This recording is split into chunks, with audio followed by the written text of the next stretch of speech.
ইসলামী bank news top 10। দুর্নীতিবাজদের নির্বাচিত না করার আহ্বান দুদক চেয়ারম্যানের। এ ব্যাপারে রাজনীতিবিদদের সদিচ্ছা চাইলেন অর্থ উপদেষ্টা। জনগণ দায়িত্ব দিলে বিএনপি আবারও দুর্নীতির বিরুদ্ধে লড়বে, মন্তব্য তারেক রহমানের। দুর্নীতি কমাতে ধারাবাহিক রেকর্ড একমাত্র বিএনপিরই আছে। 24 জুলাই আন্দোলনের মাধ্যমে যে বিজয় অর্জিত হয়েছে তা সুসংহত করতে সবার প্রতি আহ্বান জানিয়েছেন বিএনপি মহাসচিব মির্জা ফখরুল ইসলাম আলমগীর। খালেদা জিয়ার শারীরিক অবস্থার কিছুটা উন্নতি, বিমান ভ্রমণের উপযুক্ত না হওয়ায় ঢাকায় রেখেই চিকিৎসা চলবে। জুলাই অভ্যুত্থানে নারীদের সাহসী ভূমিকার প্রশংসা প্রধান উপদেষ্টার। বিভিন্ন ক্ষেত্রে অবদান রাখায় 4 জনকে দেয়া হল রোকেয়া পদক।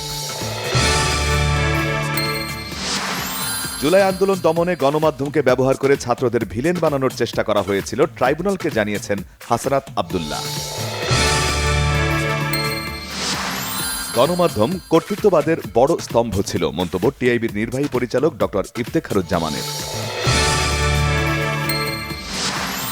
আধিপত্য বিস্তারকে কেন্দ্র করে ঢাকা কলেজ ও আইডিয়াল কলেজের শিক্ষার্থীদের মধ্যে ফের ধাওয়া, পাল্টা ধাওয়া ও সংঘর্ষ, পুলিশ সহ বেশ কয়েকজন আহত। ভারতের উপর নতুন করে শুল্ক আরোপের হুমকি দিলেন মার্কিন প্রেসিডেন্ট ডোনাল্ড ট্রাম্প। সান্তোসকে বাঁচিয়ে এবার অস্ত্রোপচারের টেবিলে নেইমার। ব্রাজিলের বিশ্বকাপ স্কোয়াডে জায়গা পাওয়া নিয়ে নতুন শঙ্কা।